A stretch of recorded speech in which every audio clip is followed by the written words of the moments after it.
All of our islands have so much design potential. We have the power to create incredible, breathtaking wonders.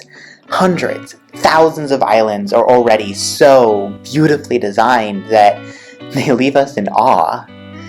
How do we get there with our own island designing skills?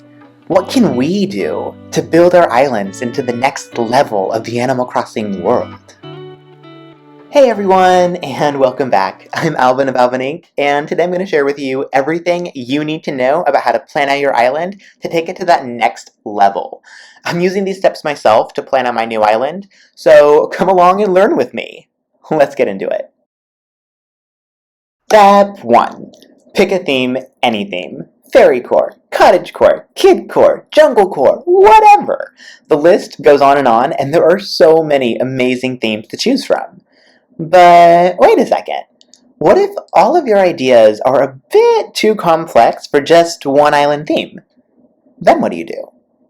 You pick 2 or 3, or heck, you could even be like me and pick 4 island themes. Draw from whatever inspiration you need to support your ideas.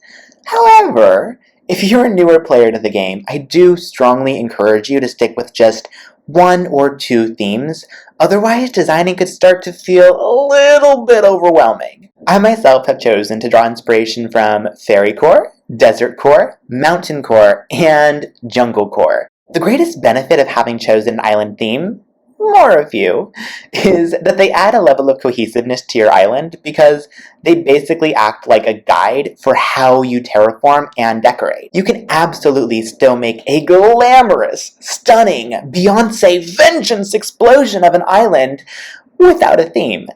But it's a lot easier if you have something in mind to draw inspiration from. Otherwise, you're basically just shooting into the dark. Step 2. Make a list. List out all of the different types of areas that you want to include on your island. What significant natural features like lakes, deserts, biohazardous waste facilities do you want to build? What smaller types of features like picnic areas, yoga spots, clothes washing stations do you want to build? This brainstorming exercise is a great way to explore what types of areas inspire you and the way that you build your island. And once you've got your list, review it and start to think about which areas would fit well together.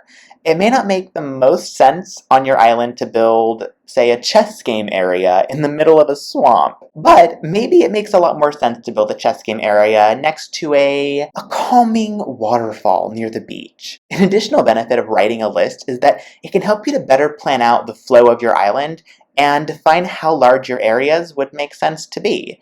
If you have, say, 30 different design ideas, I'm confident that you could find a way to make everything fit together, but you definitely need to scale down a lot of your builds to make room for the others. So here, I've got my list. Some of my main features are a desert, a volcano, and an elf castle, and a few of my smaller features are a blueberry garden and a laundry station. So go ahead and make your own list now if you feel like doing that, and then we'll continue. Alright, you ready? Let's go. Step 3. Collect your items. This part can be a little tricky, especially if you're a newer player to the game. So what I suggest is to look through your DIY list and your Nookstop catalog to reaffirm which items you already have access to. And then go back to your list and jot down which items you think would fit best with each of the areas that you want to make. If you aren't sure which items would work best with a specific area, draw inspiration from what others have created before.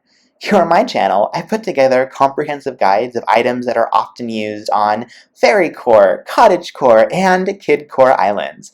I encourage you to check them out if you're needing some guidance and some inspiration. They're a really great place to start. And also bear in mind that Animal Crossing is a super fluid game. It's perfectly alright to swap out items over time as you gain access to newer ones. It would also be a good idea to try building an area multiple times using different types of items to see which setup you like best. It is your island, after all. So the one last quick design tip that I wanted to mention is to consider keeping at least a few items and colors and or textures consistent across the entirety of your island. This makes your island feel more cohesive and interconnected. Step 4. Place your items in their spot. This does not require any terraforming yet. This is simply a way for you to see how much space you're likely going to need for each of your specific areas. And it's an easier way to play with the structure and flow of your island before you commit to the actual building process. Here, I've placed the items that I want to use for a clothes washing station on the beach. I'm not organizing and finalizing their placement yet. I'm simply getting a feel for how these items fit and look together. Obviously, if you're planning to do a lot of terraforming, that is going to change the shape of the land significantly.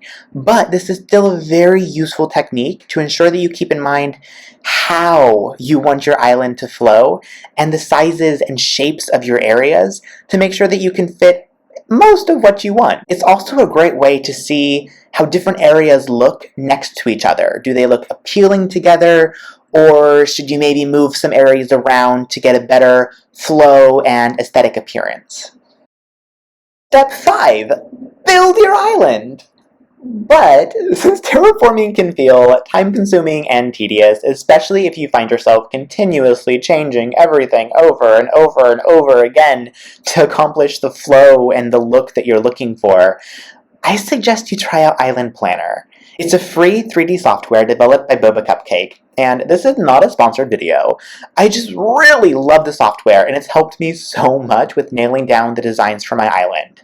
I think it was literally 3 hours. Within 3 hours, I had pretty much my entire island design finished, and that's including all of the minor changes that I made. That's despite my indecisiveness.